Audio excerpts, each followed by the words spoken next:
Inmigración, Arlt, invasión nazi a Polonia, Argentina granero del mundo, Lorca y el Paredón, vos ganaste Fede, Picasso, Perón, fútbol argentino Forexport, división política de Alemania, la corriente del niño, soja, Japón y la bomba, los pibes de Malvinas. Memoria de un siglo, martes, 18 horas, Argentina, por Radio Conciencia Top News. Un recorrido histórico narrado de una forma muy particular. Rubén Paz, uno te lo va a contar. Memoria de un siglo, 18 horas, martes, por Radio Conciencia Top News. Cortázar, franquismo, Nouvelle Cocine, fonógrafo, Quinquela Martín, René Favaloro, la caída del muro,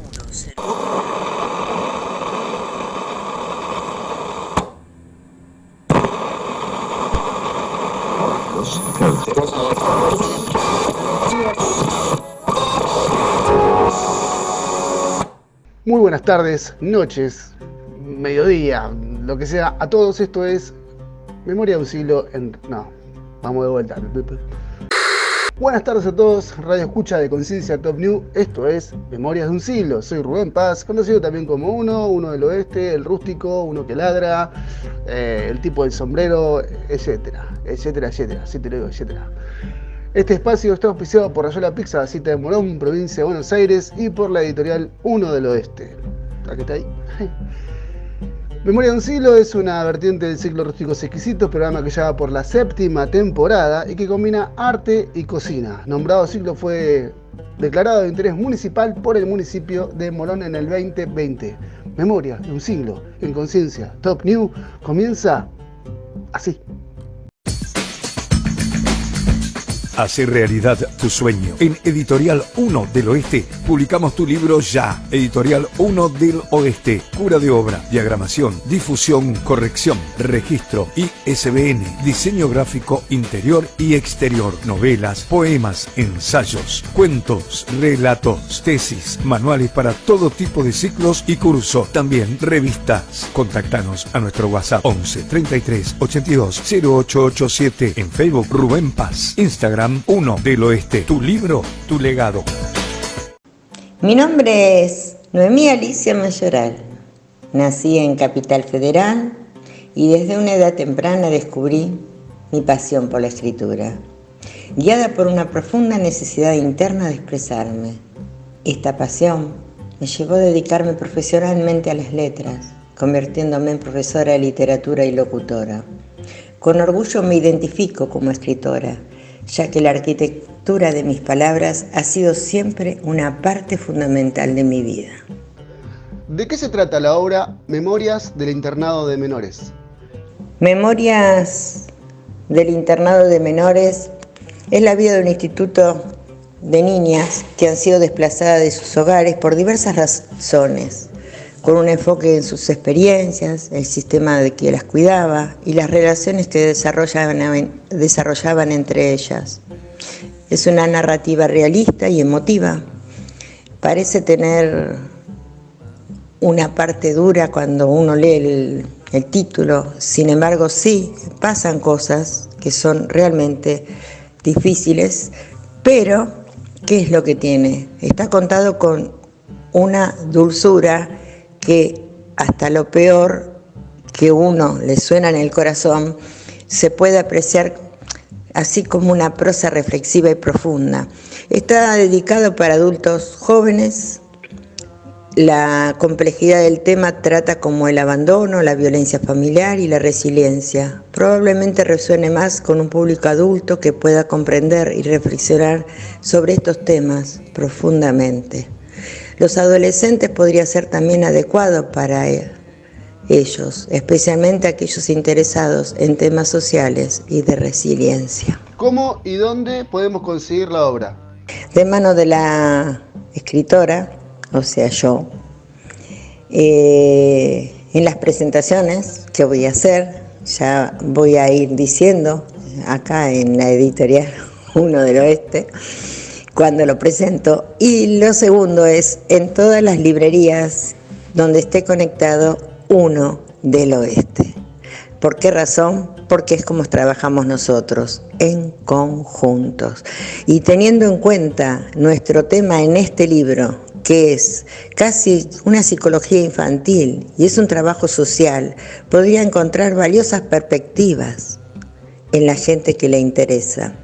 Yo diría que hay historiadores sociales que están interesados en las historias de las instituciones y su impacto en la vida de los jóvenes. Esa es la idea. La idea está dirigida a ese tipo de público.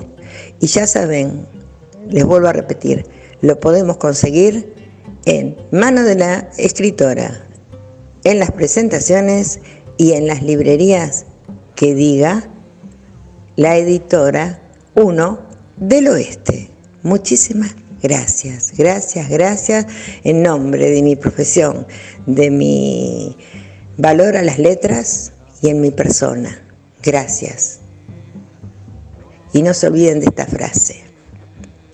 Acaricia mi ala y te voy a amar el resto de mi vida, porque sabes valorar mi libertad cuando estoy escribiendo.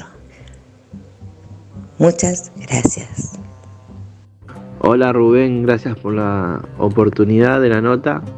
Me presento, soy Aaron Yamil Domínguez, pero mi seudónimo es Aaron Nimzovich. Y soy matancero, peronista y profesor. Ese es mi currículum. ¿Cómo fue que se gestó la obra y por qué? Yo tenía una gran cantidad de cuentos guardados que tenían que salir a la luz y ahí hubo como una necesidad de querer publicar. Y cuando los fui releyendo a los cuentos que yo ya tenía guardados, vi que tenían como un componente en común con varios cuentos que hice. Y entonces todos los que tenían algo en común los recompilé y salió este libro. Tenía más o menos como 40 cuentos ya escritos y de esos 40 me quedó la mitad para hacer que está por salir a la luz y otros que quedan para el próximo, será. Pero que no tiene nada que ver con el contenido que tiene este nuevo libro. Y por último, Aaron, ¿dónde se puede conseguir la obra? Mi obra se puede conseguir contactándome por las redes sociales, por Facebook e Instagram, Aaron Nimzovich, me buscan y nos contactamos por ahí. Como la cuestión de memoria de Ancillo es amplio, el espectro que cumplimos en este programa es amplio, desde en los inicios de 1900 pasando por los presidentes. ¿Se acuerdan del primer programa? Hablando de Horacio Guaraní en un momento, hablando también de Eva Perón. Bueno, hoy vamos a hablar de Jorge Rafael Videla. Sí, Jorge Rafael Videla, como todos ustedes saben, fue un presidente de facto, un dictador en la República Argentina entre 1976 y 1978. Pero para ahondar más en esto, lo que vamos a escuchar hoy son un montón, porque al ser presidente le hicieron un montón de entrevistas y vas a escuchar su perfil de ideología y vas a escuchar cómo él veía a una Argentina plausible para esos años en que gobernó. Con mano de hierro gobernó, hay que decirlo, pero mejor y en todo caso que lo diga él, ¿no? Porque uno puede ser acá manipulable o puede querer manipular a las masas, ¿no? Tenemos un micrófono en nuestras manos y eso es un arma de doble filo a veces. Entonces yo quiero que vos prestes atención al discurso que hacía y teniendo en cuenta después todo el contexto y lo que dejó para estas generaciones que vinieron después del 80, que son las que lo sufrieron. Así que vamos a arrancar, ¿te parece?, con uno de los discursos de Jorge Rafael Videla. Adelante.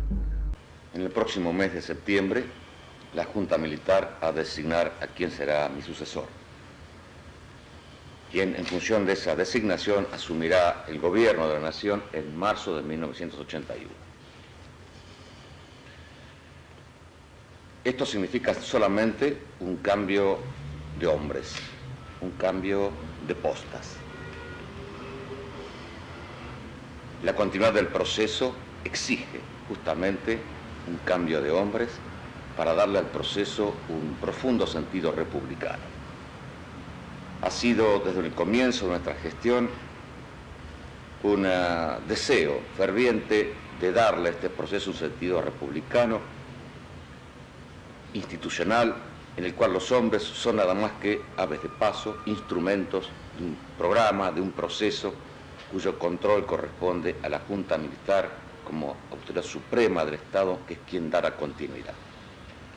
Así planteadas las cosas, el mes de marzo significará nada más que eso, un relevo de personas y una continuidad en lo político, social y económico con los matices propios, con las modalidades propias de una persona distinta, pero dentro de un proceso que no se ha de apartar de su filosofía básica ni de las ideas fundamentales que están plasmadas en los documentos del proceso. Faltaría responder una parte. Claro. ¿Qué pienso hacer yo después? No, antes ¿Cómo no? de esta respuesta, señor presidente, ¿podría usted describir, identificar de alguna manera el periodo, el ciclo que va a comenzar?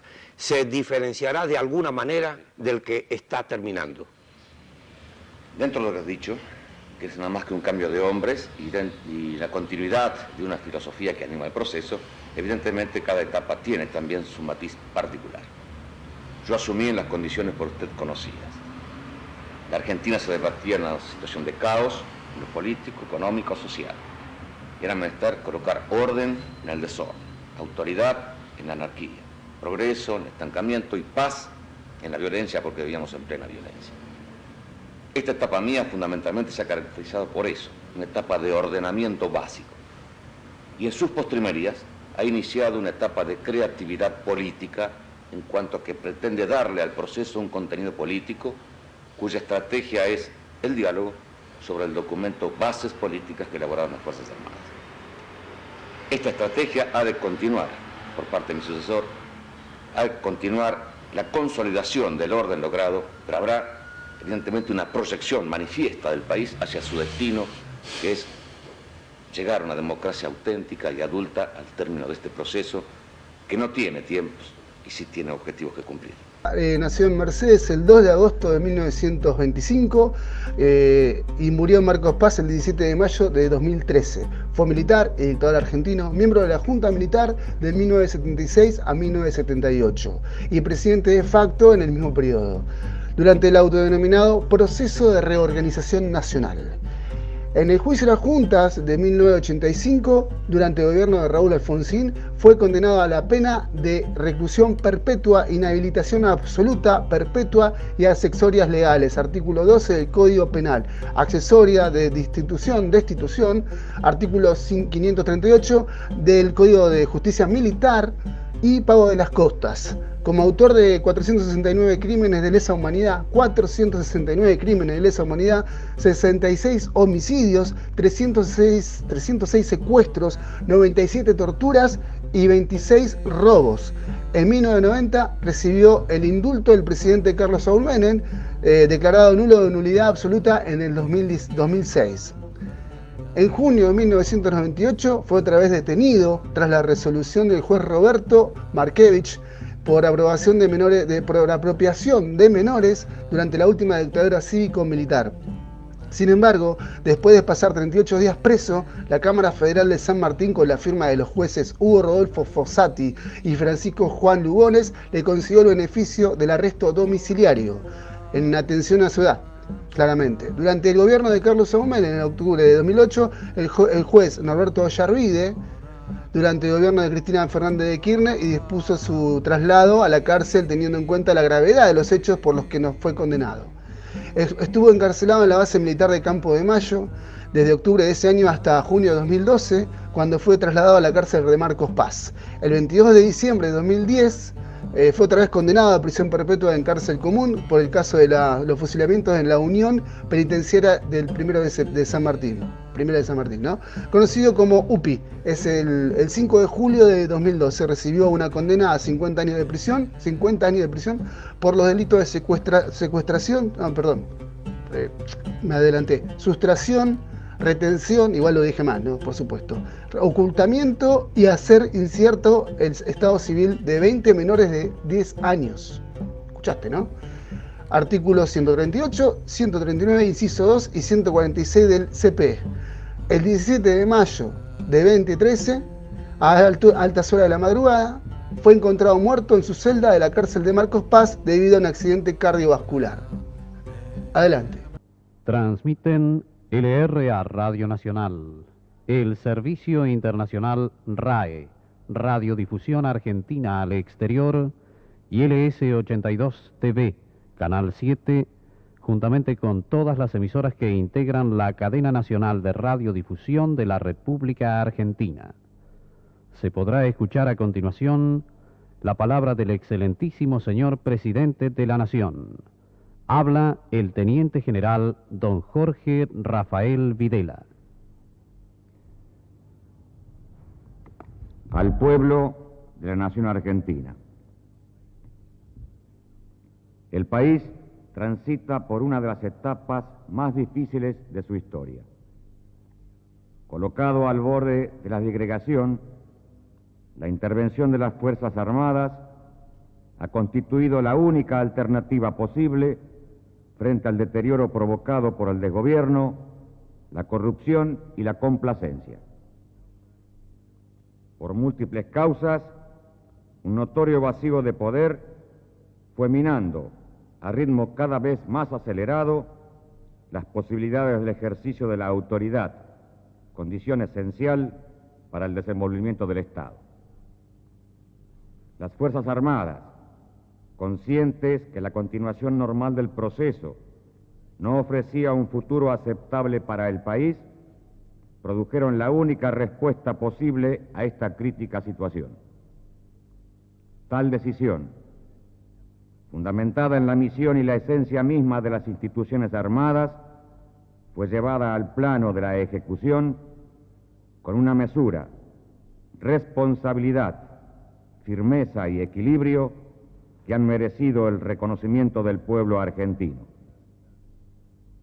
Pero debe quedar claro que los hechos acaecidos el 24 de marzo de 1976 no materializan solamente la caída de un gobierno. Significan, por el contrario, el cierre definitivo de un ciclo histórico y la apertura de uno nuevo, cuya característica fundamental estará dada por la tarea de reorganizar la nación, emprendida con real vocación de servicio por las Fuerzas Armadas. Este proceso de reorganización nacional demandará tiempo y esfuerzos. Requerirá una amplia disposición para la convivencia. Exigirá de cada uno su personal cuota de sacrificio y necesitará contar con la sincera y efectiva confianza de los argentinos. El logro de esta confianza es, entre todas, la más difícil de las empresas que nos hemos impuesto. Durante muchos años han sido tantas las promesas incumplidas, tantos los fracasos de planes y proyectos, tan honda la frustración nacional, que muchos de nuestros compatriotas han dejado de creer en la palabra de sus gobernantes, llegando a pensar incluso que la función pública no se llega para servir, sino para servirse de ella, convencidos que la justicia ha desaparecido ya del panorama del hombre argentino.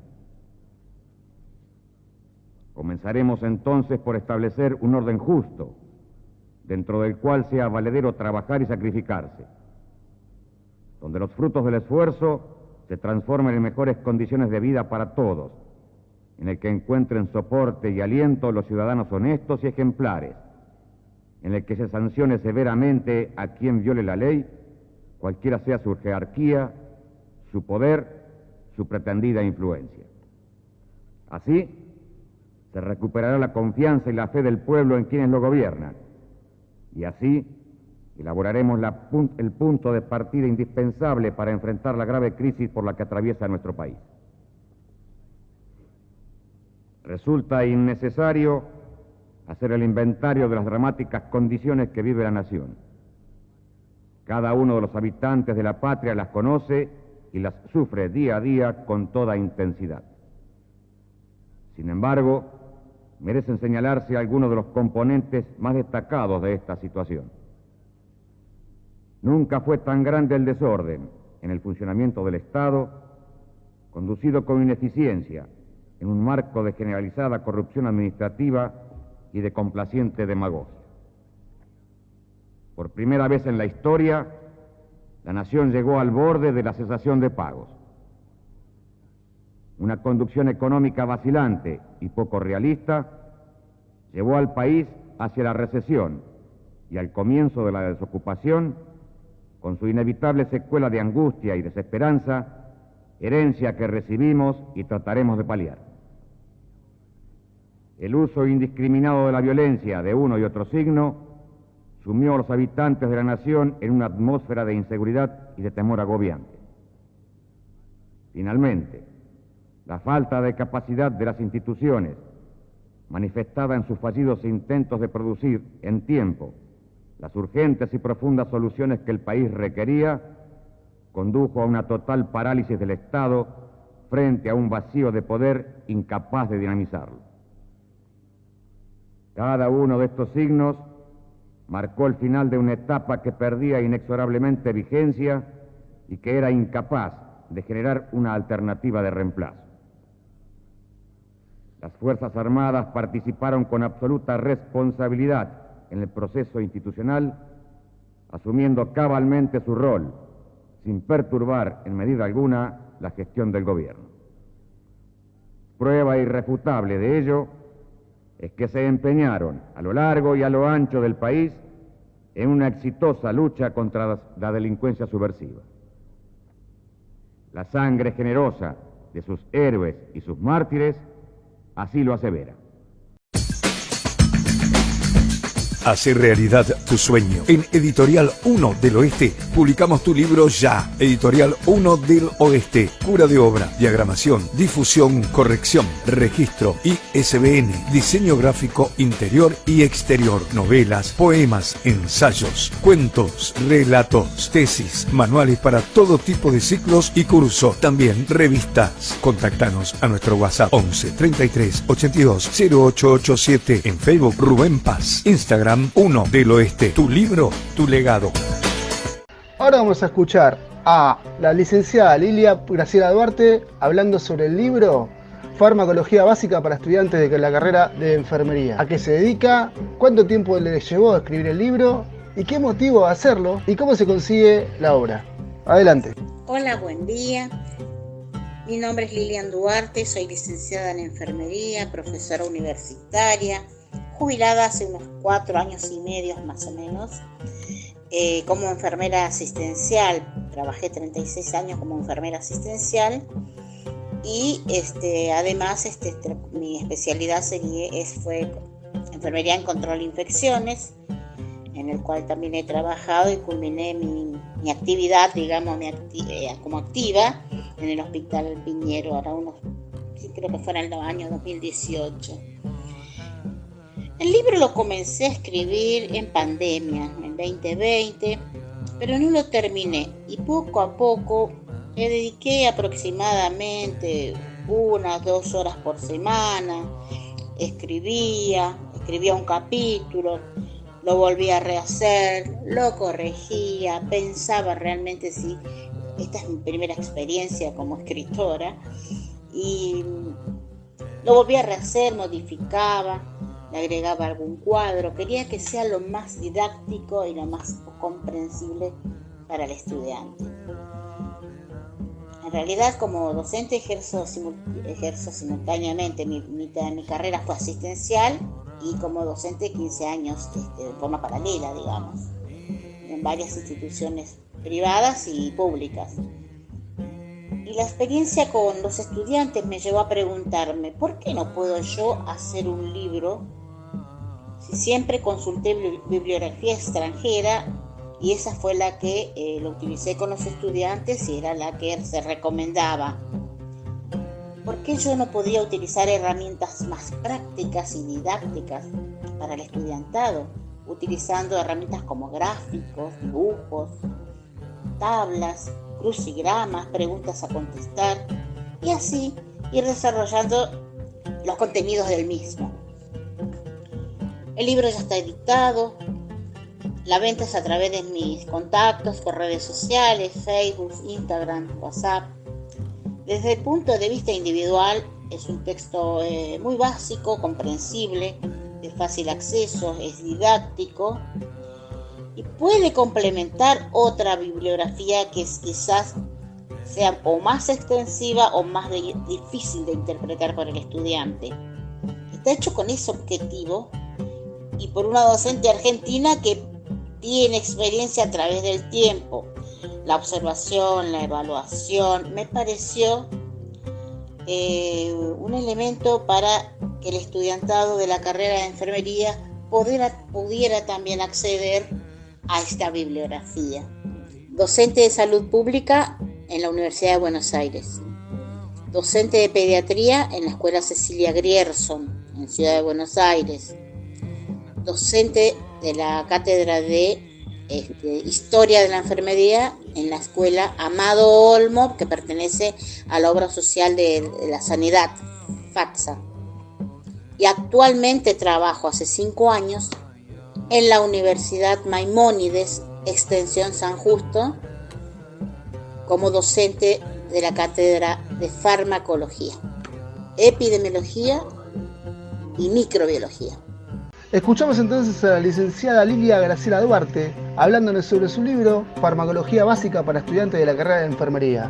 Al libro lo puedes conseguir de manos de la autora o en la editorial Uno del Oeste. Víctor Justino Orellana es procedente de La Matanza, partido de Buenos Aires, y nos invita a que conozcamos su segunda obra impresa en papel, Luciérnaga Conurbana, editado por Uno del Oeste Editorial.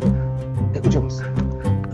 Hola, soy Víctor Justino Orellana, soy de La Matanza, soy del conurbano, tengo más de 10 libros publicados a lo largo de 20 años y en este momento me encuentro presentando Luciérnaga Conurbana a través del sello editorial Uno del Oeste.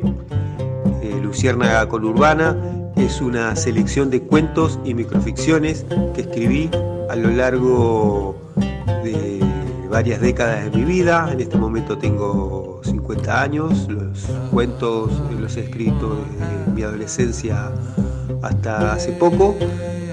Pueden conseguir Luciérnagas Conurbanas en preventa, comunicándose conmigo a través de redes sociales. Me encuentran en Facebook, en Instagram como Víctor Justino Orellana, o también comunicándose con el editor Rubén Paz a sus redes sociales. Les voy a leer algunas de las páginas de este tomo de bolsillo que contiene más de 50 historias entre cuentos y microficciones. Prometeo por 2. Cuenta la leyenda que una hechicera de la palabra se disfraza de parca maldita para transitar por la tierra de las utopías, pero que le revela su magia a un nómade juglar que va dejando pedazos de su acorazada armadura oscura en cada historia, y que juntos, con un apasionado beso, le roban la llama de la esperanza a los dioses para animar un sueño de barro y amor. Bichos. En la frontera entre el día y la noche, una mariposa y una luciérnaga se reúnen a contar historias y leer poesías. ¿Recuerdan una antigua época donde las mariposas eran guirnaldas de flores surcando el aire y las luciérnagas diminutas manchas de luz impregnando el manto nocturno? Luego llegó el cemento y después más cemento, destellos y ruidos. La mariposa y la luciérnaga son sobrevivientes de un tiempo que ya no volverá y guardan en la memoria de un cuento la esperanza de no ser olvidadas. Código. Al que reviente el ojo de un hombre libre, se le reventará un ojo. Dictó el rey Hammurabi de Babilonia. Y los hombres libres celebraron, reventando los ojos a las mujeres, a los niños, a los sirvientes, a los bufones, a los malos poetas enamorados, a los prisioneros de sus silencios, a los que llegaban de lejanas tierras con los bolsillos solo cargados de sueños, a los consortes de la soledad y a los cortejados por la muerte. Así pasó entonces Víctor Justino Orellana presentando su nuevo libro Luciérnaga Conurbana. Acá me detengo a contar una cosa que es bastante particular y que nos cruza, ¿no? A todos en el sentido de decir, la discusión, la gran discusión que ni siquiera se plantea como una discusión para mi gusto, porque si el Estado mata a una persona, o desaparece una persona, o secuestra a una persona, o tortura a una persona, y a esa persona encima le desaparece la prole, o sea, los hijos, uno solo ya es suficiente. Que sea uno, que sean 30.000, que sean 60.000, que sean 15.000, que sean 10, es lo mismo. Así que eso de son 30.000 y hay que reivindicarlo, es un poco también esto de decir, si no fueron 30.000 no, o si fueron uno no.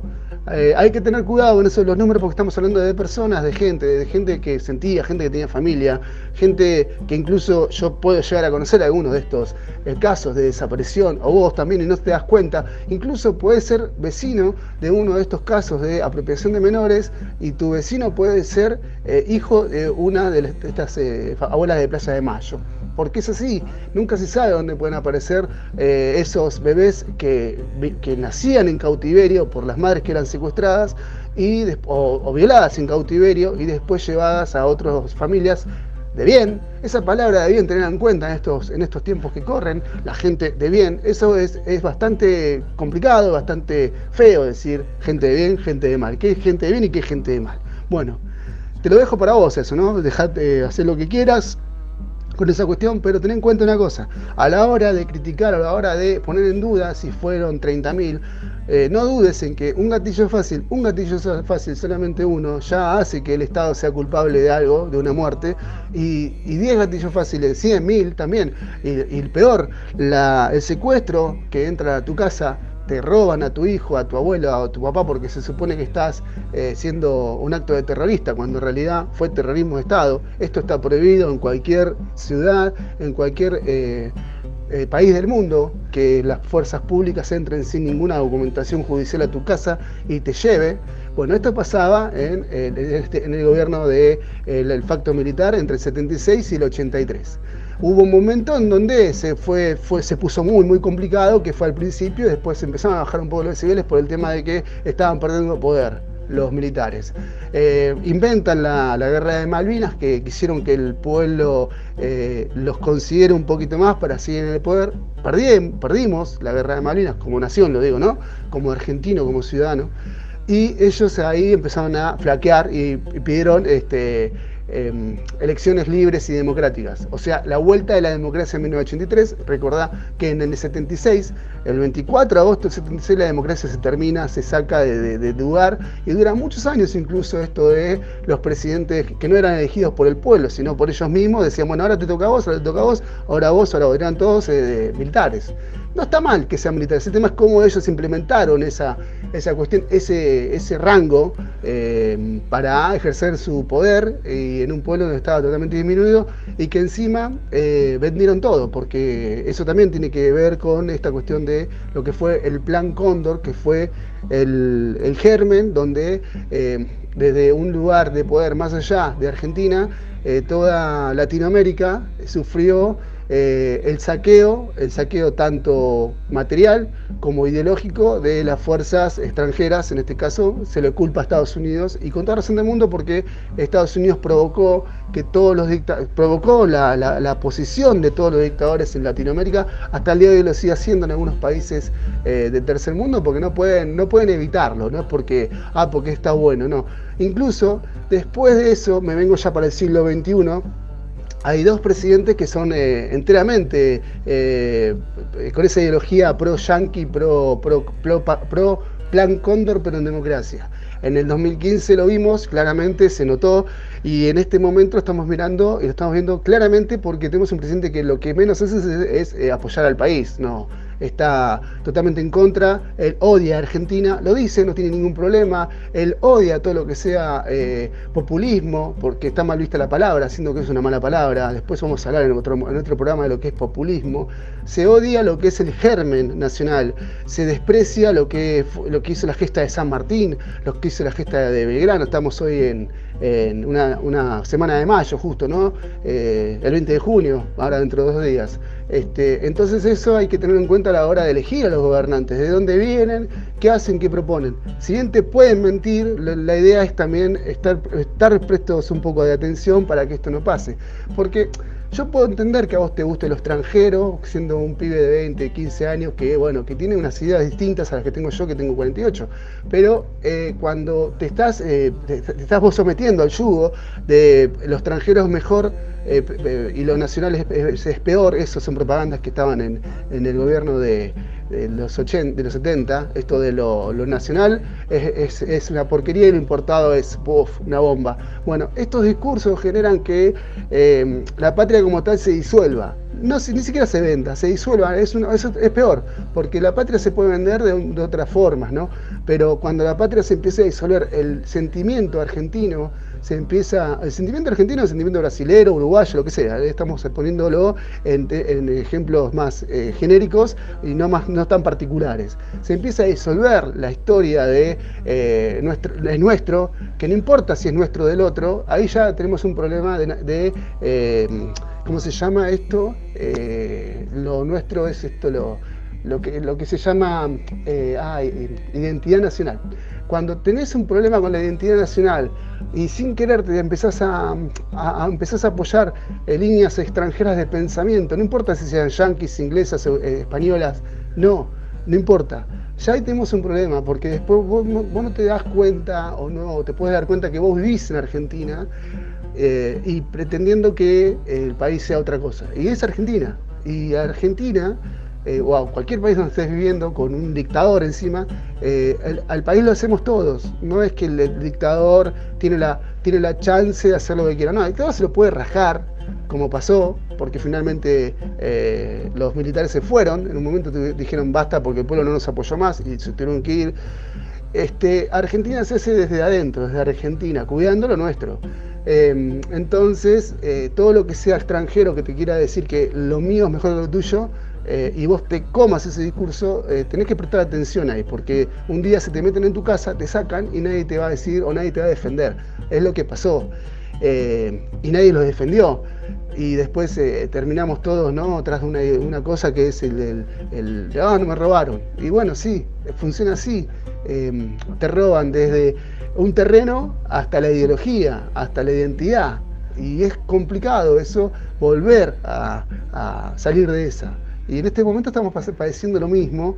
No estoy bajando líneas, sino que es real lo que estoy diciendo. No hace falta que yo me ponga acá en ningún lugar político, sino que nada, prendes un noticiero y lo ves a Milei hablando en otro idioma y despreciando siempre. El desprecio de Argentina está ahí, está latente desde que él es alguien. Y es peligroso porque al vender todo, después recuperarlo es complicado. Incluso vos vendés una máquina y después tenés que trabajar para otro porque tiene una máquina que vos le vendiste. ¿No? ¿Se entiende la idea?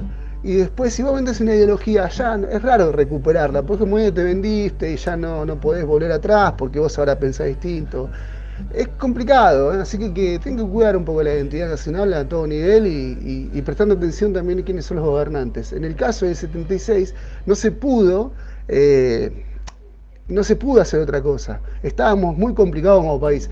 Pero en el caso de cuando es democracia y a vos te están empujando a votar a alguien que vos entendés que no funciona o porque tiene mucho odio, y ese odio después te juega en contra porque te termina odiando a vos.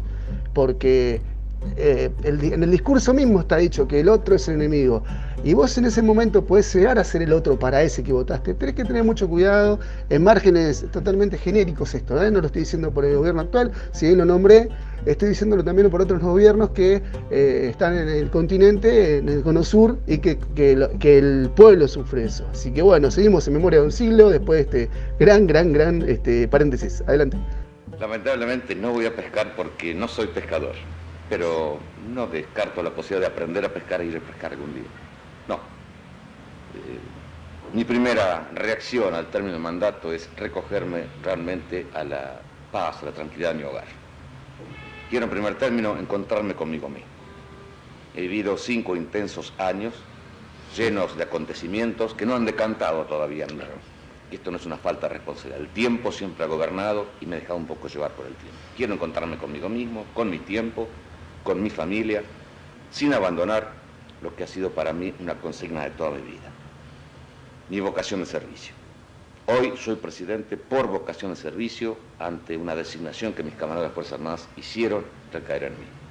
Con la misma actitud de servicio con que recibí el gobierno, lo desempeñé y lo he de entregar, permaneceré en esa paz de mi hogar en actitud de servicio.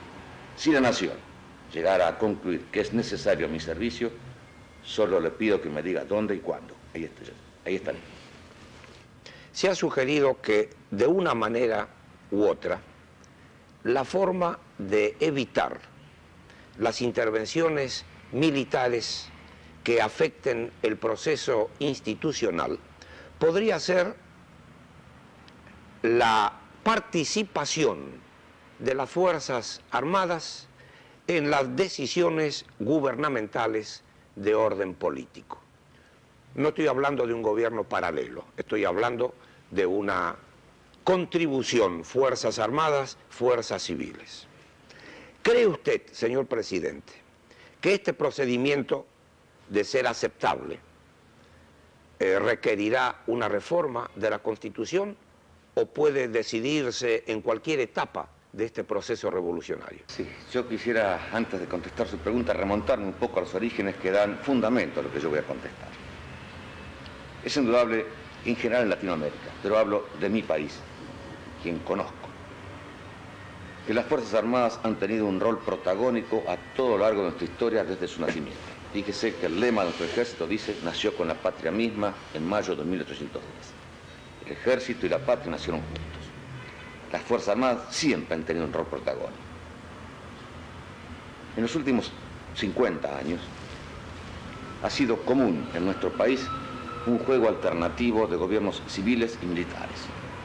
Yo digo de gobiernos civiles que por caer en la tentación de la demagogia se hicieron débiles y motivaron entonces que las Fuerzas Armadas, en cumplimiento de su función específica de mantener la continuidad, etcétera, histórica, se hicieron cargo del poder y se constituyeran en gobiernos militares fuertes que se agotaban en una etapa de orden y luego eran reemplazados por civiles.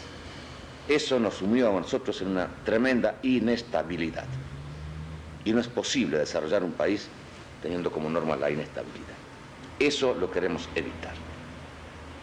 Hemos hablado de una convergencia de civiles y militares a lo largo de este proceso para lograr los objetivos.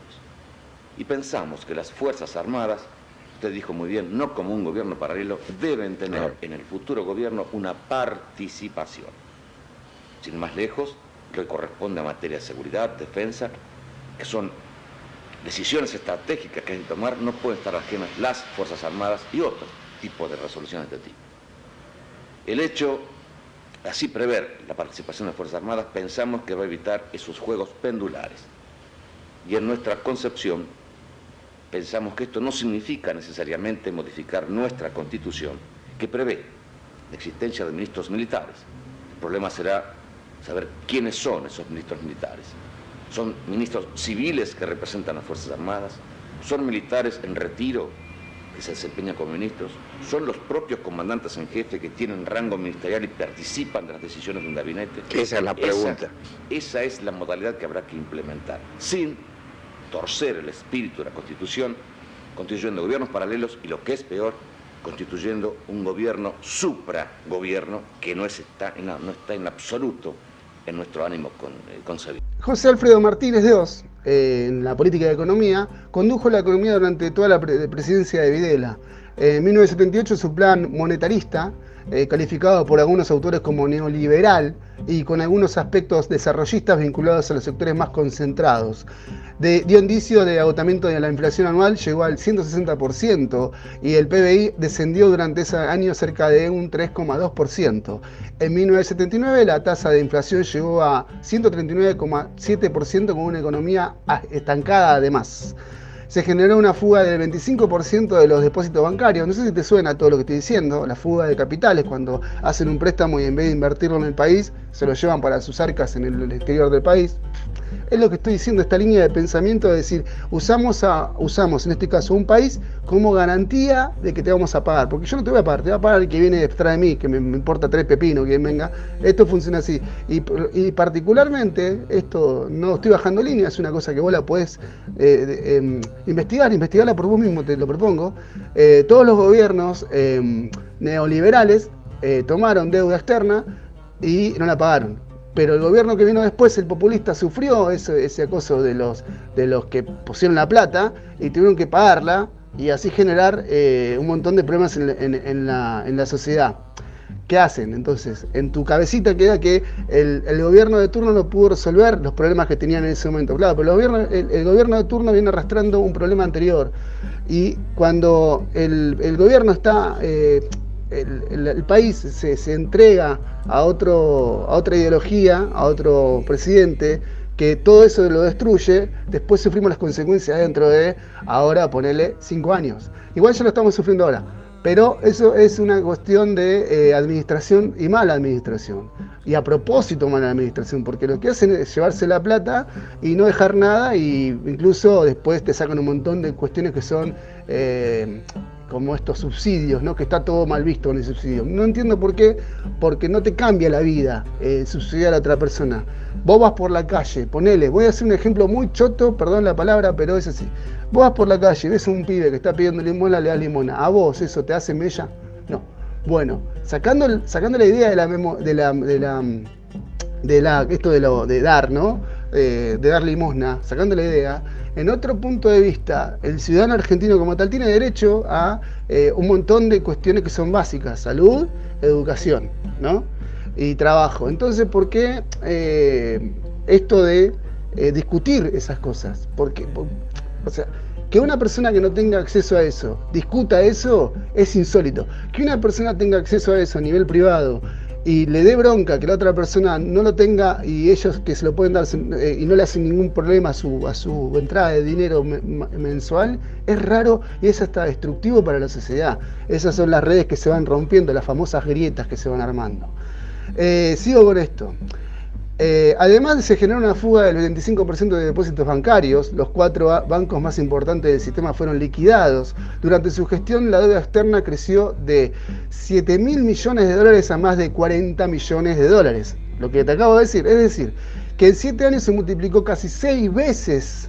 Durante 1980 las exportaciones cayeron a un 20% respecto del año anterior. Las importaciones subieron un 30%.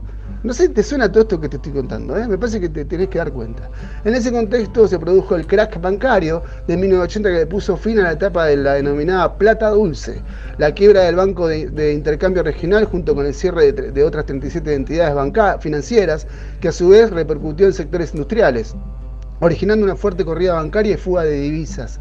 La deuda de diferentes empresas como Alpargatas S.A., Grupo Macri, no sé si el apellido me parece que algo te está diciendo, ¿no?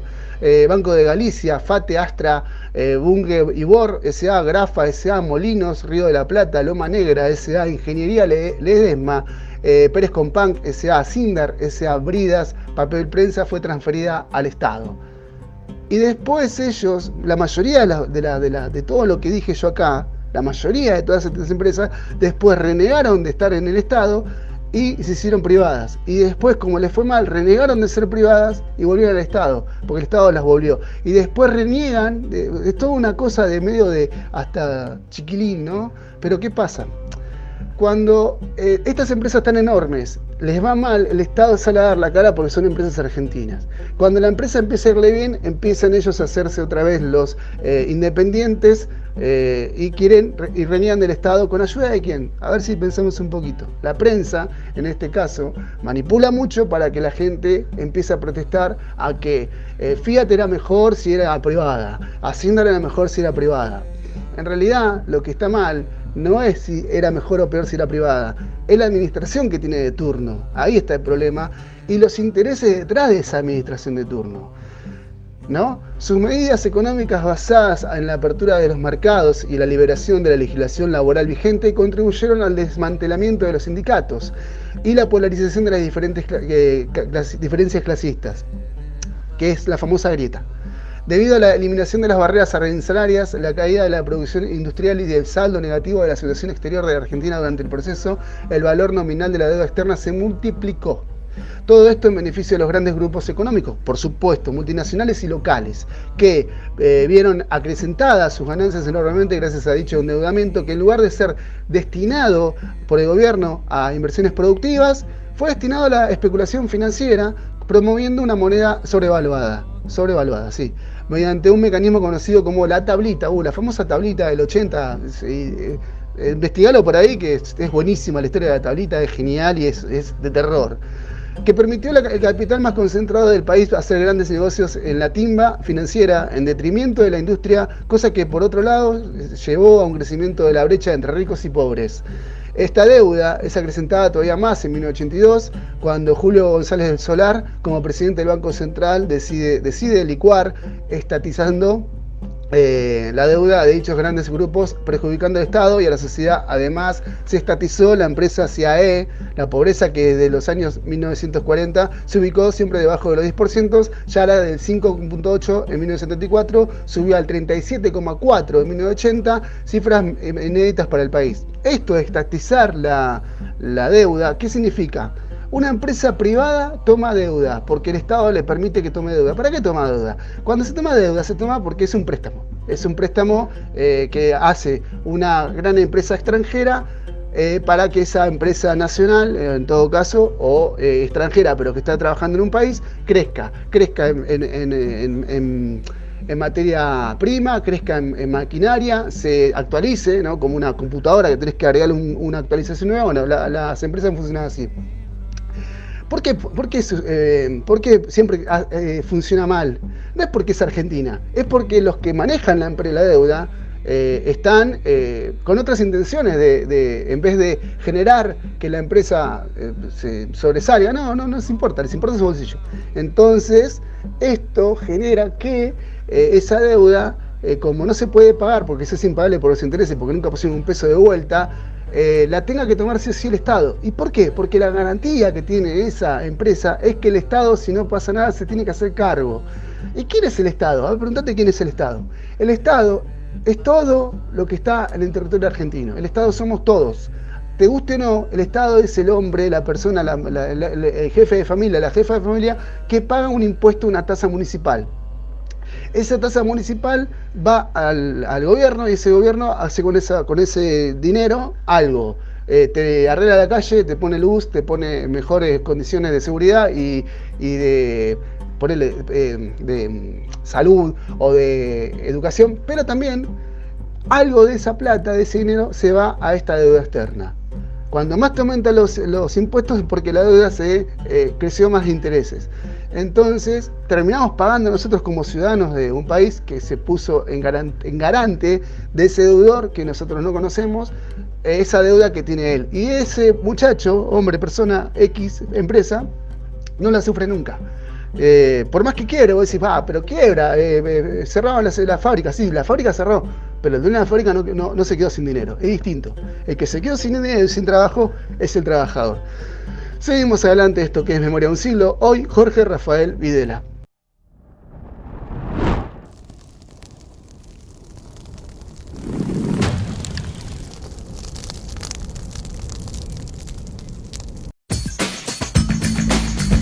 Hacer realidad tu sueño. En Editorial 1 del Oeste publicamos tu libro ya. Editorial 1 del Oeste. Cura de obra, diagramación, difusión, corrección, registro, ISBN, diseño gráfico interior y exterior, novelas, poemas, ensayos, cuentos, relatos, tesis, manuales para todo tipo de ciclos y cursos. También revistas. Contactanos a nuestro WhatsApp 11 33 82 0887. En Facebook Rubén Paz. Instagram 1 del Oeste. Tu libro, tu legado.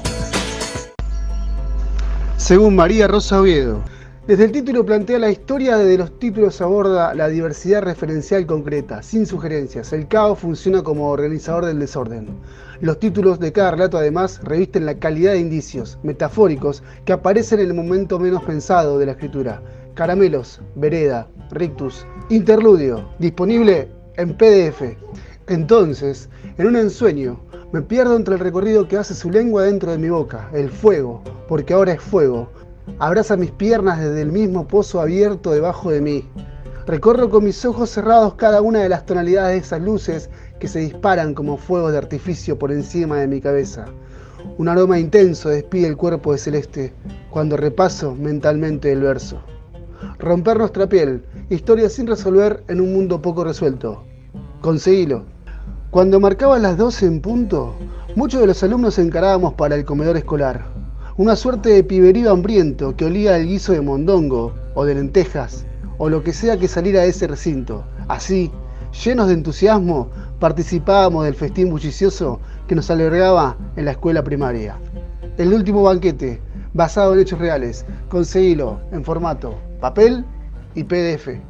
Según María Cristina Hijos. Muertos de hambre nos habla de lo que conocemos muy bien, pero no lo cuenta como noticiero tragado con el desayuno, sino desde el adentro, desde las tripas empecinadamente nuestras, desde los malos amores clavados para siempre, desde la historia de uno mismo que se reaviva cuando se miran fotos viejas. Muertos de hambre, las crónicas nocturnas.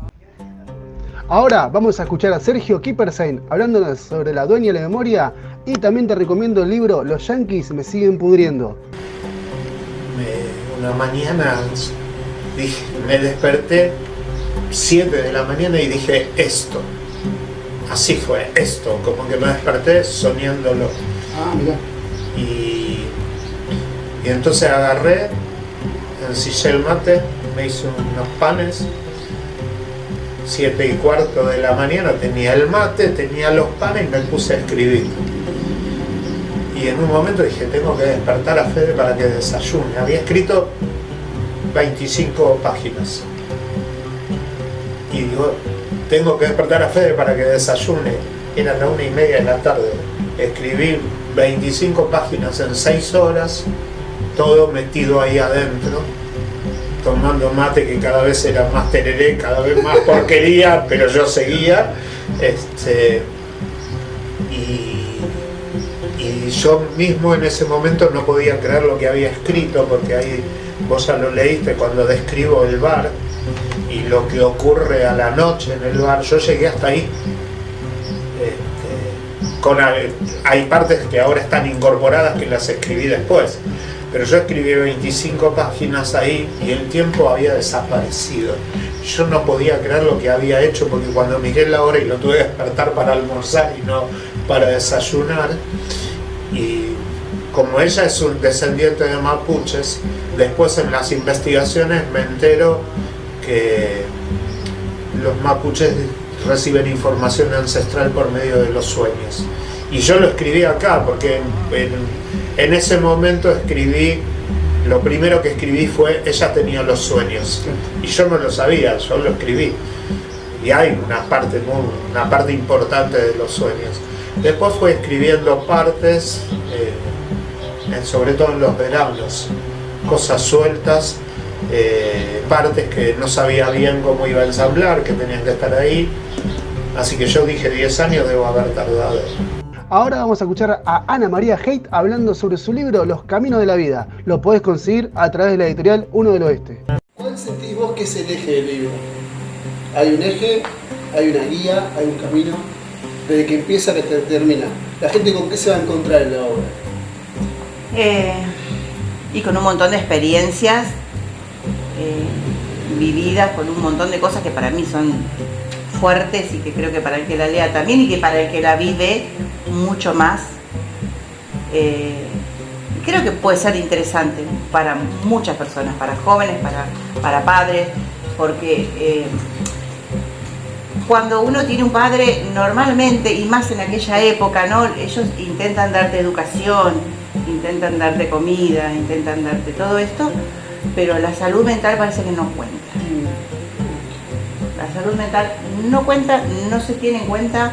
Incluso creo que nosotros mismos no le prestamos mucha atención, porque nos duele un brazo, vamos al médico, nos duele la pierna, pero tenemos una puntadita en la cabeza y tomamos una aspirina y seguimos camino. Y la verdad es recontra interesante, porque lo que te pasa de chico te afecta para toda la vida. A mí me afectó para toda la vida. Ahora, bueno, creo que que pudiendo contarlo voy a cambiar la historia. Pero está muy bueno tener presente que actitudes que hacen los padres sin darse cuenta, porque yo la verdad creo que nadie quiere el mal para su hijo, pero actitudes que tienen los padres a veces dañan y perjudican terriblemente al cerebro de un niño, como me pasó a mí. A continuación, Sergio Soloburen nos explica de cómo escribió Sonetos Lunfantiles. Es que eso ya es un laburo tremendo. ¿Qué tiempo le pusiste a ese libro, a Sonetos con Ecos? Al soneto con eco, bueno, no, por ahí puede no ser creíble, pero cuento cómo sucedió realmente. Escribirlo no me llevó mucho tiempo, porque contaba de que escribía 2 o 3 sonetos con eco en un día, en un colectivo. Entonces me habrá llevado 15 días. 15 días. Escribirlo. El trabajo posterior es lo que iba, ¿no? Y el trabajo posterior sí es más tiempo. Pulirlo, corregirlo, ver qué se puede mejorar. Hay algunos sonetos que no se pueden tocar. Cambias una palabra y ya lo arruinas. Claro. No sé si es que se arruina. Cambia el sentido o se pierde mucho el juego. Y la idea principal es el juego. Nosotros escribimos, pero escribimos para jugar. Claro. Si no jugamos, no nos divertimos. Si no nos divertimos, ¿qué sentido tiene, no? Ese es el tema. Sí, también es un libro que tiene mucho amor, mucho trabajo, pero ese trabajo tiene la forma de amor también. Es una forma de amor. Yo quiero que salga bien. Entonces, es como te digo, ¿viste? Vos le metés amor a algo y no falla, porque sabes que está bien, y cuando vos metés amor no te equivocás, es muy difícil que te equivoques. Entonces, lo considero como un muy buen libro y lo disfruté y lo disfruto. Javier Serrano nos explica cómo escribió Ventana a mi pueblo, que lo podés conseguir a través de la editorial Uno del Oeste. Hasta que un día, en una noche acá en Catán, agarré y empecé. Estaba con la guitarra y empecé, doña, y me acordaba cuando iba con ella.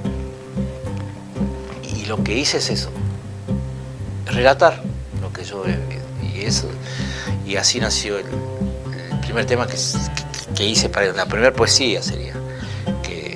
Dice, doña, en lugar de arroyo se trepa la vida con su caminar. Ella barreando sus cabras, 3 perros traviesos la siguen detrás. Tiene su rancho a un costado del camino, muy cerca del río y de la soledad. Adivina en sus ojos secretos de cada persona y de cada lugar. Leña de sauce y cardón llenan de humo toda su cocina. Y en una olla de fierro, ella hierve el mote con otras comidas.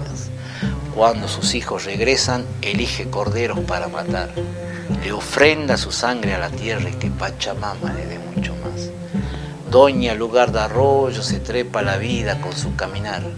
El valle le ofrece un aroma a cardones, a cerros, a flores, a inmensidad, mientras espera a sus hijos que de Buenos Aires pronto llegarán. Esa fue la primera letra que le hice. Y es contar tal cual, es así.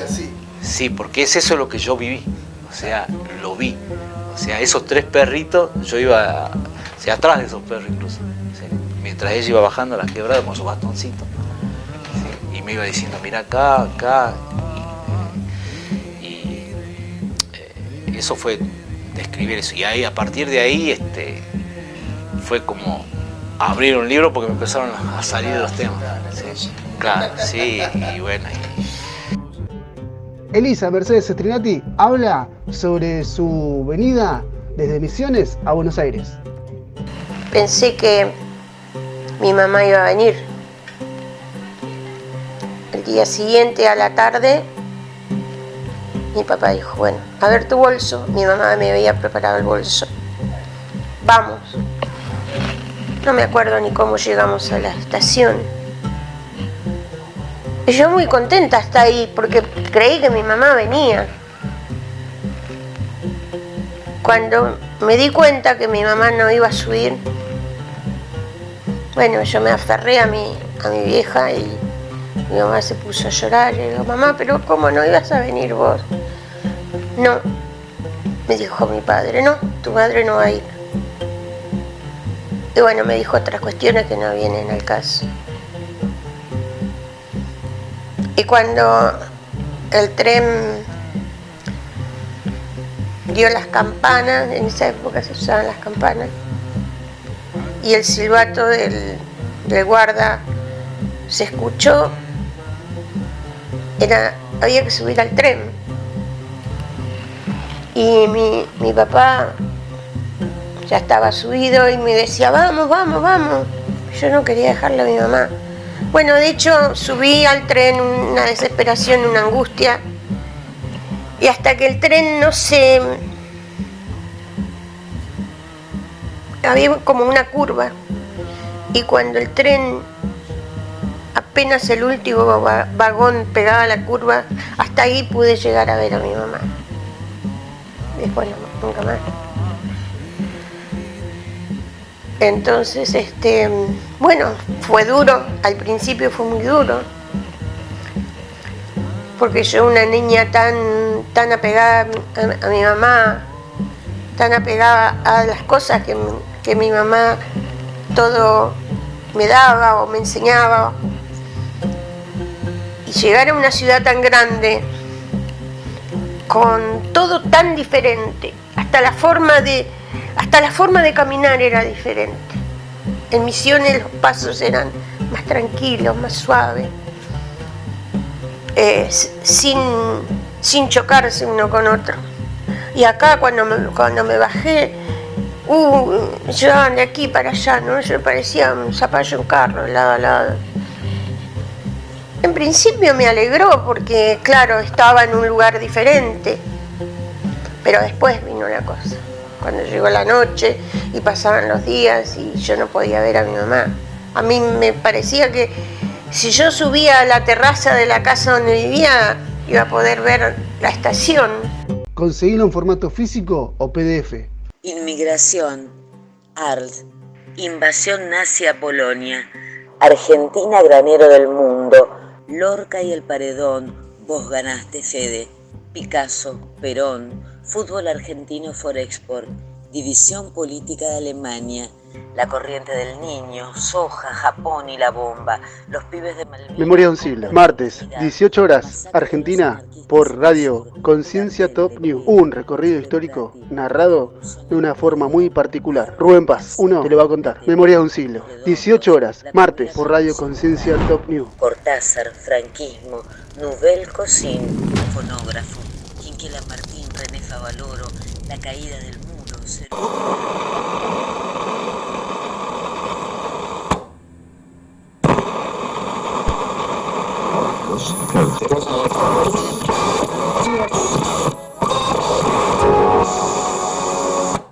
El plan de Martínez de Oz consistía en una reducción arancelaria que llegó a su máximo nivel en 1978, para darle competitividad a la economía y promover sus ventajas naturales. Grandes empresas industriales cerraron sus plantas: General Motors, Peugeot, Citroën, Chrysler, Siam, Deca, Deus, la Cantábrica, la planta de vehículos utilitarios de las fabricaciones militares, Acero Oller, Tamet, Cura, Olivetti, y miles de medianas y pequeñas empresas industriales. Para 1980, la producción industrial había reducido un 10% su aporte al PBI, y en algunas ramas, como la textil, la caída superó el 15%.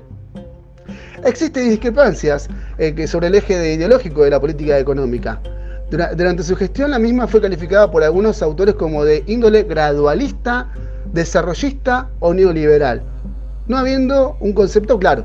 Sin embargo, en el libro Joe de Martínez de Oz, el mismo economista se declara gradualista por no poder haber aplicado políticas más liberales todavía, o de shock por la intensa guerrilla que se vivía y que ponía la paz social en peligro. Por otro lado, la consideración de una política más moderada y sin reformas profundas coincide con Videla, que también describió la gestión económica como condición para y por la guerrilla.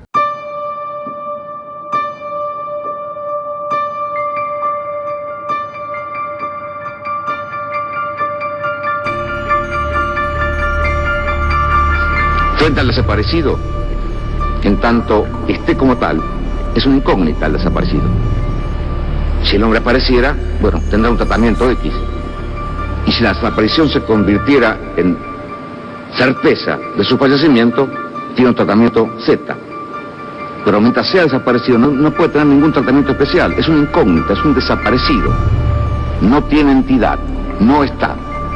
Ni muerto ni vivo, está desaparecido. Las Fuerzas Armadas hicieron llegar, en repetidas oportunidades, serenas advertencias sobre los peligros que importaban tanto las omisiones como las medidas sin sentido. Su voz no fue escuchada. Ninguna medida de fondo se adoptó en consecuencia. Así las cosas, toda expectativa de cambio en el marco institucional fue absolutamente rebasada. Ante esta dramática situación, las Fuerzas Armadas asumieron el gobierno de la nación. Esta actitud, consciente y responsablemente asumida, no está motivada por intereses o apetencias de poder. Solo responde al cumplimiento de una obligación inexcusable, emanada de la misión específica de salvaguardar los más altos intereses de la nación.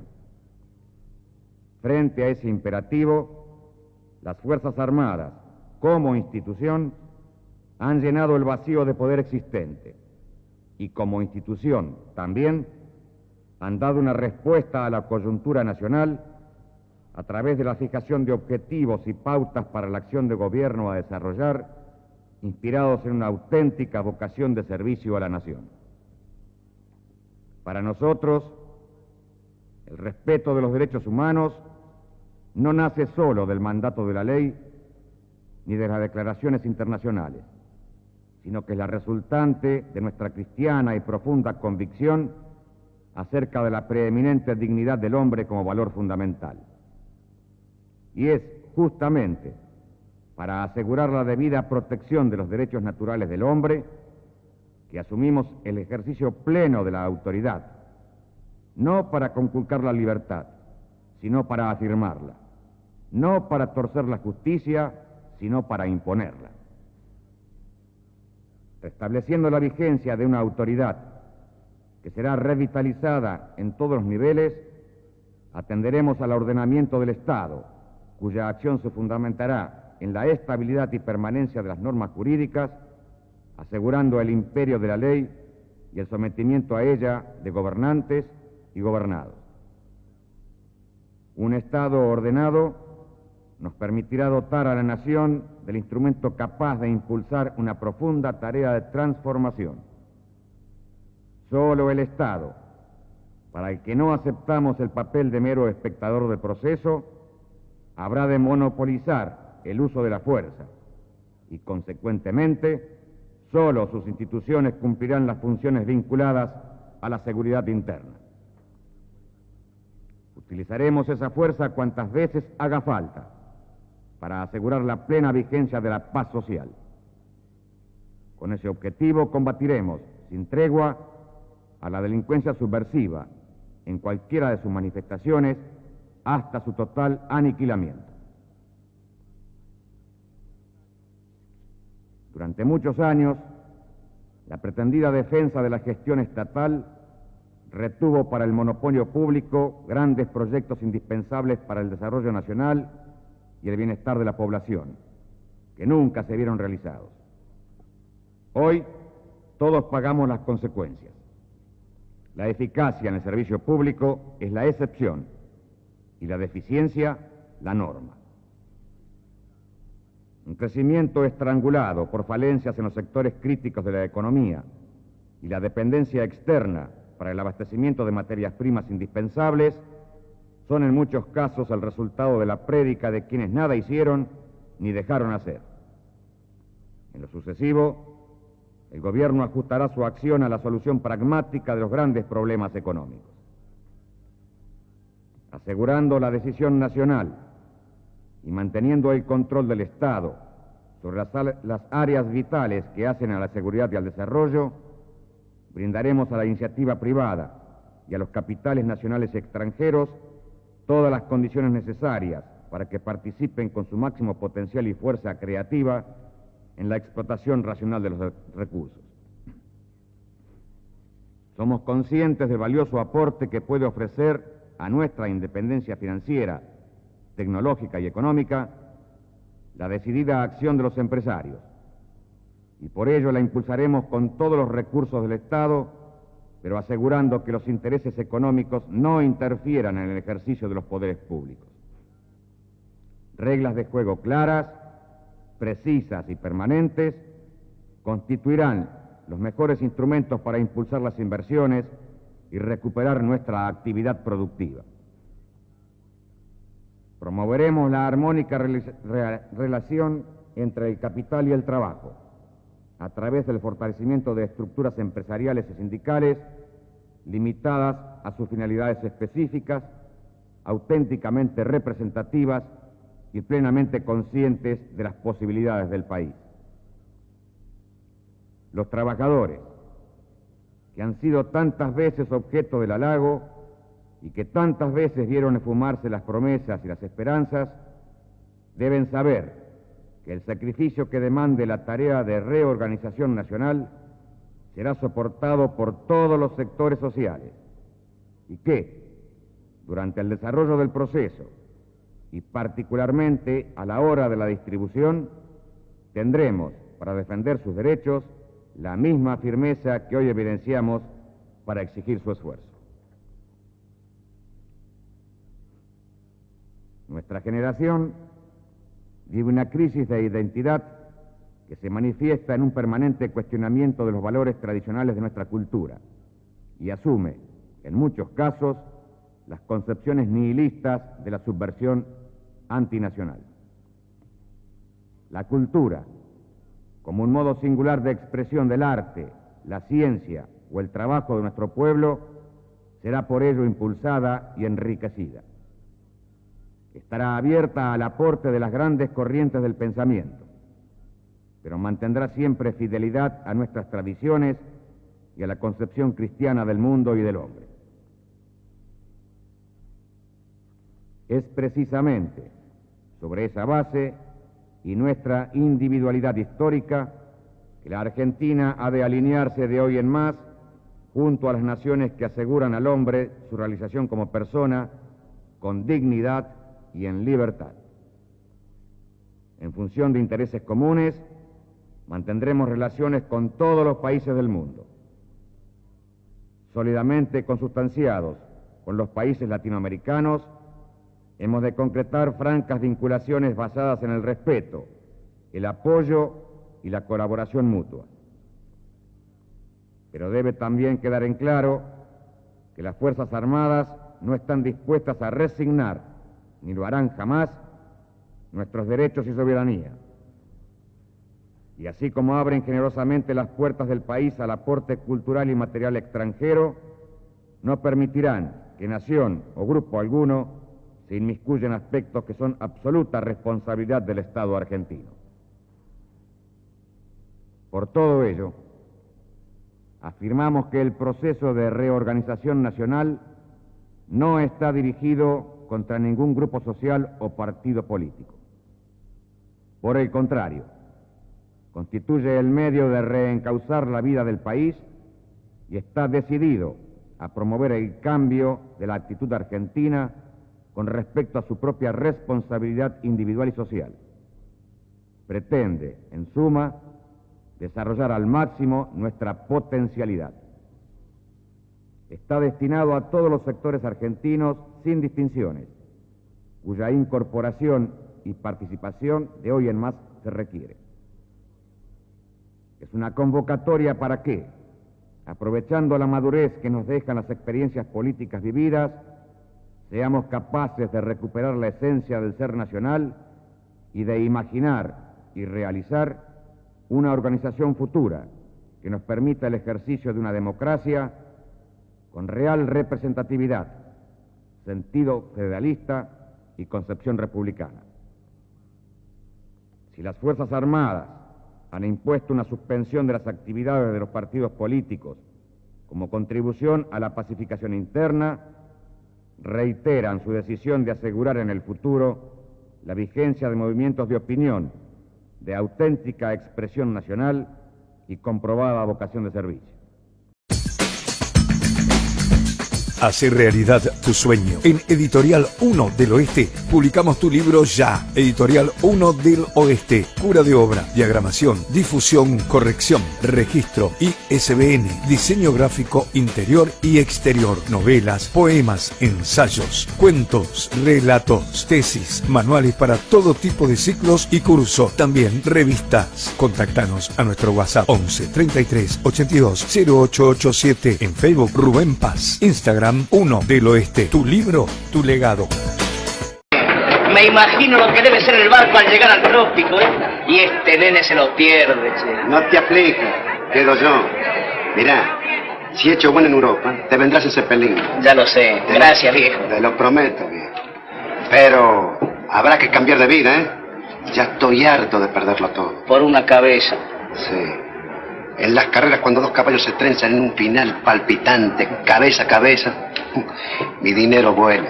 Por una cabeza. Y cuando el corazón pide descanso por miedo de seguir queriendo, los ojos brujos de una mujer que pasa me atan a su palabra. Por una cabeza.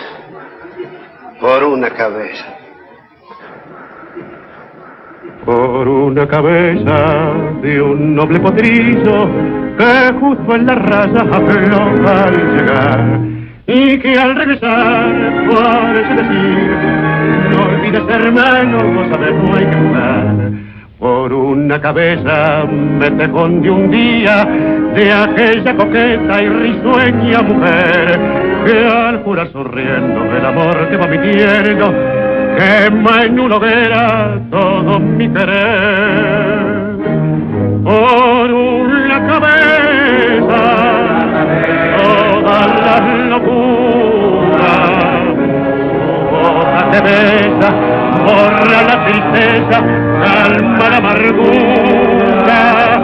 Por una cabeza y eso me olvida, no importa perderme 1000 veces en la vida, ¿para qué vivir? Cuánto desengaño por una cabeza, yo juré 1000 veces no vuelvo a insistir. Pero si un mirar me hiere al pasar, su boca de fuego será quiero besar. Basta de carrera, se acabó la timba, un final reñido yo no vuelvo a ver. Pero si algún gringo llega a ser pica el domingo, yo me juego entero, ¿qué le voy a hacer?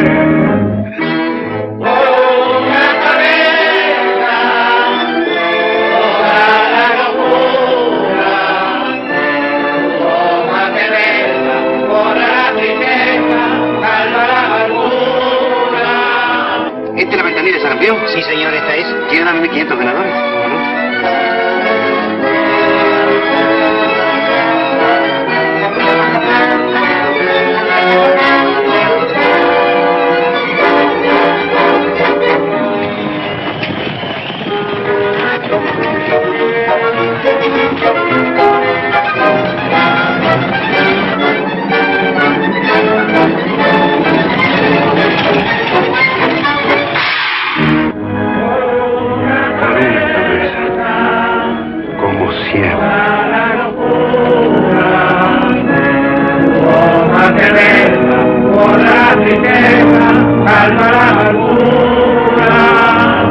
Por una cabeza, y ella me olvida, ¿qué importa perderme 1000 veces la vida?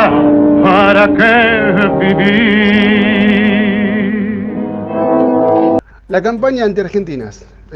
Presta atención. La dictadura enfrentó un desafío mayor al tratar de recomponer su imagen pública en el exterior. Diversos grupos de opositores exiliados y algunos gobiernos denunciaron reiteradamente la situación de los derechos humanos en Argentina. El gobierno contrató con el eslogan con el eslogan "Los argentinos somos derechos humanos", y atribuyó las críticas a una campaña anti-argentina. Para la misma se valió del control casi absoluto que tenían sobre los medios de comunicación masivos. La revista Para Ti, por ejemplo, repartió entre sus lectores postales destinadas a ser enviadas al extranjero bajo el lema "Argentina, toda la verdad", además de una significativa inversión de dinero público que se utilizó para sufragar material publicitario como los 250.000 calcomanías en 1979 con el lema "Los argentinos somos derechos humanos", destinadas a que sus poseedores las exhibieran, por ejemplo, en la ventanilla de sus vehículos, y que costaron $16 a $117, que fueron embolsados por la empresa Vision S.A. El eslogan había sido ideado a pedido de la dictadura para la empresa Burson Marsteller y ya contratada en 1978 para mejorar la imagen de Videla. En su libro "El exilio de argentinos en Francia durante la dictadura", Marina Franco investigó el rol de la prensa masiva y en particular los diarios La Nación, La Prensa y la revista de la editorial Atlántida, Gente y Para Ti, que apoyaron al régimen de Videla y que difundían la idea de que los cuestionamientos por violaciones de los derechos humanos constituían una campaña anti-argentina. Para Ti publicó una serie de fotos postales del país que los lectores debían enviar a un listado de personas e instituciones que eran los agentes de la campaña anti-argentina. Desde hace mucho tiempo, la Argentina ha sido y sigue siendo criticada. ¿Cómo responde usted, señor presidente, a estas graves acusaciones? ¿Cómo no? Es una pregunta interesante. Yo creo que es menester primero diferenciar lo que es una imagen de lo que es una realidad. Acá van las dos cosas. Una imagen del país que se maneja en el exterior y una realidad argentina. Es indudable que la Argentina ha sido víctima de una campaña de difamación cuyo motivo fundamental era apartarla del resto del mundo, aislarla, provocar o imposibilitar su desarrollo, sumirla en el caos para la toma del poder por medio de la violencia. Eso está perfectamente probado. ¿En qué se basaba esta campaña? En la desinformación de otros países respecto al nuestro, en la distorsión de las noticias reales, en la ingente cantidad de dinero que la subversión ha dispuesto como consecuencia o producto de sus asaltos, secuestros, etc. Es decir, hay una campaña montada, pero hay además una realidad. Realidad que la Argentina jamás la ha ocultado y que creemos que la ha explicitado reiteradamente, y vuelvo una vez más y con todo gusto a hacerlo frente a usted. La Argentina sufrió la agresión del terrorismo subversivo, que pretendía, mediante la intimidación pública, cambiar nuestro tradicional sistema de vida, inspirado en la visión cristiana del mundo, del hombre, y una cultura occidental. En la defensa de sus intereses nos vimos obligados, frente a esa agresión, a aceptar el reto de la misma, que era una guerra. La Argentina aceptó una guerra que no buscó, que no deseó, pero que la afrontó como una situación irreversible, porque estaba en juego nada más ni nada menos que nuestro estilo de vida nacional. Como es lógico, la guerra es un hecho tremendo en sí misma y es también tremendo en sus circunstancias, en sus consecuencias. Esta fue una guerra tremenda como hecho en sí mismo y tremenda en sus circunstancias. Esta guerra dejó un saldo: muertos, prisioneros, desaparecidos, un saldo de dolor que, por cierto, no nos alegra. Nos llena de orgullo, sí, que las Fuerzas Armadas, con la cooperación de la civilidad, hayan vencido en la victoria militar impuesta sobre la subversión, y que hoy el país, merced a esa victoria militar, goce de paz, goce de libertad, goce de respeto por la dignidad de cada uno de los hombres, los argentinos y los que no son argentinos. Este fue un precio que hubo que pagar, altísimo, costosísimo, pero que el pueblo argentino estuvo de acuerdo en pagarlo para poder hoy vivir en paz, en libertad, con dignidad. Si el pueblo argentino, único juez de lo que ocurre en el propio país, ha dado ya su veredicto, aceptando que ese era el precio debido a pagar para tener paz, libertad, dignidad, entendemos que no debemos más agitar este problema pretendiendo dar razones a quienes nos quieren juzgar desde afuera sin conocer nuestra realidad, y yo diría sin derecho a indagar lo que el pueblo argentino ya juzgó. No es una cuestión de borrón y cuenta nueva porque no tengamos razones. Tenemos esas razones, están dichas. La Argentina es algo más que un conjunto de muertos, un conjunto de desaparecidos, un conjunto de prisioneros. La Argentina tiene otra dimensión y queremos no vernos frustrados frente a esa imagen de una Argentina envuelta en un baño de sangre. Ni lo fue, ni lo está, ni lo estará. La Argentina es otro valor mucho más ponderable que ese ingrato momento de tener que derramar sangre de hijos muy queridos, héroes y mártires para preservar la libertad, la dignidad y la paz.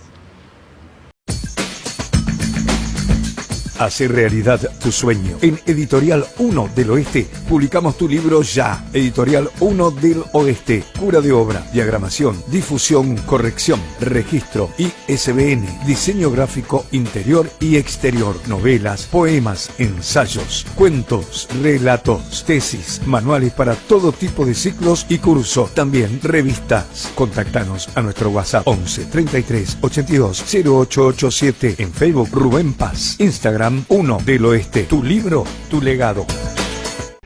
El 19 de mayo de 1976, Videla protagonizó un almuerzo con un grupo de intelectuales argentinos, entre los que se contaban Ernesto Sábato, Jorge Luis Borges, Horacio Esteban Ratti, presidente de la Sociedad Argentina de Escritores, y el padre de Leonardo Castellani. Este último le expresó su preocupación por otro escritor desaparecido, Haroldo Conti. Borges y Sábato exteriorizaron elogios al gobierno militar luego de esa comida. Tremendo, ¿no? En otra cuestión también está esto del Mundial. El Mundial de 1978 fue transformado por el gobierno militar en un hecho político, intentando demostrar que en el país existía libertad, alegría, felicidad. El entusiasmo de la sociedad ante el desempeño deportivo del seleccionado nacional fue utilizado por Videla para intentar demostrar que el pueblo apoyaba la dictadura. De hecho, la multitud enfervorizada congregada en el estadio de River Plate aclamó al dictador cuando entregó la copa al equipo argentino. El ente autárquico comandado primero por general Omar Actis, tras sus asesinatos en turbas circunstancias el 19 de agosto de 1976, en un hecho en cuya autoría se sospechaba que podría estar implicada la Armada Argentina. Lacoste lo reemplazó en la ejecutiva, sino en el liderazgo formal, puesto a cargo del general Antonio Merlo. Los preparativos se habían iniciado apenas después del golpe del 7. El EAM 78 contrató los servicios de la empresa de seguridad Juncadela y los de la empresa norteamericana Burson Marsteller, ya lo nombré antes, ¿no? Y asociados, especializada en el mejoramiento de la imagen de gobiernos. El 21 de junio de 1978 estalló una bomba en la casa del secretario de Hacienda, Juan Alemán, que días atrás había cargado duramente contra Carlos Lacoste y los despilfarros de la Organización Mundialista. El Mundial le salió a la Argentina unos 517 millones de dólares, 400 más que los pagados por España en la siguiente edición de 1982, y fue considerado como un monumento a la corrupción. Esto que decimos, ¿no? Se pide dinero prestado para hacer algo que se supone que es de primer nivel, cuando en realidad es igual que cualquier otro, incluso que el que vino después, que tendría que ser mejor, que el que pasó por la cantidad de dinero que se invierte, que no es lo mismo que plata ahora, ¿eh? Si estamos hablando, por ejemplo, de un mundial de Qatar a un mundial que va a venir después en Estados Unidos, no es lo mismo porque son diferentes eras, pero en ese momento sí se notaba la diferencia porque no era tan abismal la plata, el dinero, la inflación era más contemporáneo. Entonces sí, acá se notó mucho esto de justamente el despilfarro. El gobierno nacional no ofrece soluciones fáciles o milagrosas. Por el contrario, pide y realizará sacrificios, esfuerzos y austeridad. Asegura así una conducta honrada, una acción eficiente y un proceder justo, volcado siempre, por sobre toda otra consideración, al bien común y los altos intereses nacionales. Ha llegado la hora de la verdad, una verdad que es, en suma, nuestro compromiso total con la patria. En la concreción de esta tarea que hoy emprendemos, pido a Dios nuestro Señor que nos conceda a todos sabiduría para poder discernir el mejor camino, firmeza para no apartarnos del camino cierto, prudencia para ser justos, humildad para servir sin ser servidos. Estas han sido las palabras del Teniente General don Jorge Rafael Videla, presidente de la Nación Argentina. Cambiamos ahora de tema y nos referimos a las últimas declaraciones que hizo el dictador Jorge Rafael Videla. Aparecieron en un libro de edición ya inminente, y en ese libro lo que reconoce Videla es que hubo desaparecidos y robo de bebés en la Argentina. Claro, lo que no admite es el perdón. Por primera vez, el genocida reconoció en miles a los desaparecidos, en una entrevista donde también habló de una complicidad cívico-militar en el golpe y que tuvo entre sus objetivos instalar una economía liberal de mercado en el país. Después de mucho dar vueltas, yo en este momento le diría que creo que no hay más que decir la realidad.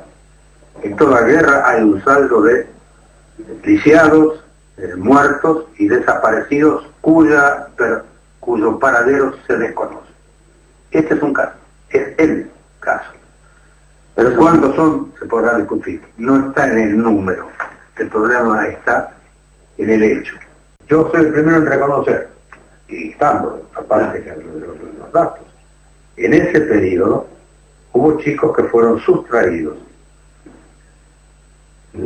Algunos con la mejor intención de que este chico que iba a quedar acá en una casa desconocida, bueno, llevémonos a la casa de fulanito de tal que anda buscando tener familia, la no tiene, y un policía o un militar o lo que fuera, que en un acto así de caridad va y lo entrega. Es un delito, es un delito. La entrevista de más de 20 horas fue realizada con el dictador en prisión por el periodista Seferino Reato, autor del libro aún no publicado, Disposición Final. Ya casi estamos llegando al final del programa y te voy a contar dos breves, que bueno, una es el enjuiciamiento y la condena. Como resultado de las tensiones entre las tres fuerzas armadas argentinas por el reparto del poder y las fracasadas políticas económicas de Martínez de Hoz, Videla fue apartado de su cargo. Lo reemplazó en la presidencia el comandante en jefe del ejército, Roberto Eduardo Viola. 2 años después de establecerse el régimen democrático en Argentina, en 1983, fue juzgado y declarado culpable por el asesinato y desaparición de miles de ciudadanos durante su gestión presidencial. Fue sentenciado a reclusión perpetua, inhabilitación absoluta y perpetua y destitución del grado militar en 1985. La Cámara Nacional de Apelación en lo Criminal y Correccional Federal de la Capital Federal lo halló penalmente responsable de numerosos homicidios calificados, 504 privaciones ilegales de la libertad calificada, aplicación de tormentos, robos agravados, falsedades ideológicas de documento público, usurpaciones, reducción a servidumbre, extorsión, secuestros extorsivos, supresión de documentos, sustracción de menores y tormentos seguidos de muerte. El fallo fue confirmado por la Corte Suprema de Justicia de la Nación en 1986. Esto ya te lo dije al principio del programa. Entonces vamos a hacer una cosa, vamos a hablar de los últimos años de Videla, ya terminando el programa, que dice que en 2012 Jorge Videla se encontraba preso por crímenes de lesa humanidad ocurridos durante la dictadura en la base militar de Campo de Mayo. Desde allí concedió una entrevista en febrero a la revista española Cambio 16, donde reivindicó la dictadura y sostuvo que el peor momento para los militares llegó con los Kirchner. ¿Cómo? Claro, o sea, ahí estamos hablando de la cuestión populista y la cuestión neoliberal, ¿no? Para Videla el enemigo natural son los populistas. Para los populistas el enemigo natural son los neoliberales, el capitalista acérrimo. Y está bien, está bien. Que por un espíritu, dice, ¿no? De los Kirchner, que por un espíritu de absoluta revancha, esa palabra revancha, mirá vos, ¿no? Impulsó la reapertura de juicio por delitos de lesa humanidad. Sus dichos provocaron el repudio de todo el arco político argentino y de las organizaciones de derechos humanos. En junio de ese año fue trasladado a una cárcel común al penal de Marcos Paz. Esto de la cárcel común tiene mucho que ver con la cuestión de cómo lo tratamos al preso. Si el preso es VIP por el Campo de Mayo, un militar en Campo de Mayo está pasando la bomba.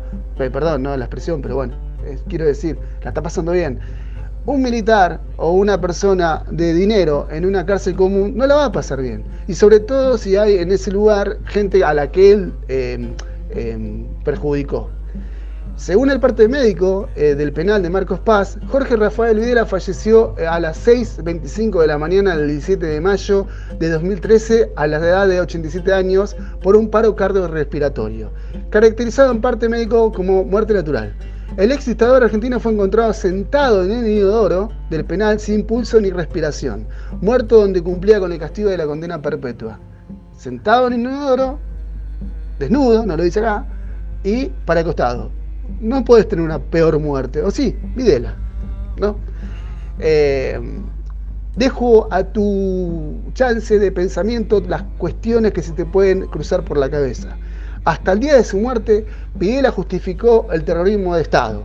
Justificó el terrorismo de Estado. Cualquier cuestión de terrorismo ya es injustificable. Él lo justificó, que impuso en Argentina durante su dictadura.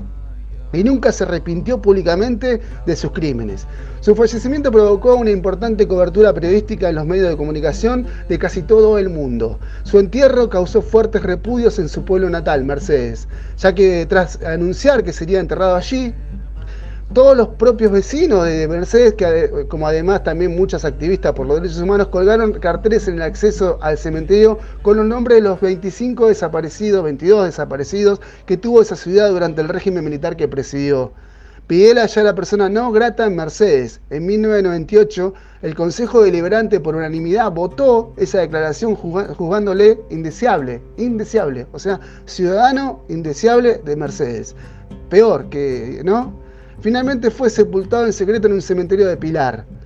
Un portavoz del Estado Mayor General del Ejército declaró que no recibiría ningún honor militar en sus funerales por haber sido destituido del ejército argentino. Hoy, señoras y señores, entonces, te acabo de mostrar la historia de Jorge Rafael Videla, una de las peores cosas que nos ha pasado como argentinos, una de las peores cosas que nos ha pasado como identidad de argentinos en este país tan rico y tan pujante que es Argentina, y que también esto corresponde a otros países pujantes y ricos del Cono Sur. Muchas gracias por estar ahí, por llegar al final del programa. Nos vemos el martes que viene con más cosas, dichos y hechos.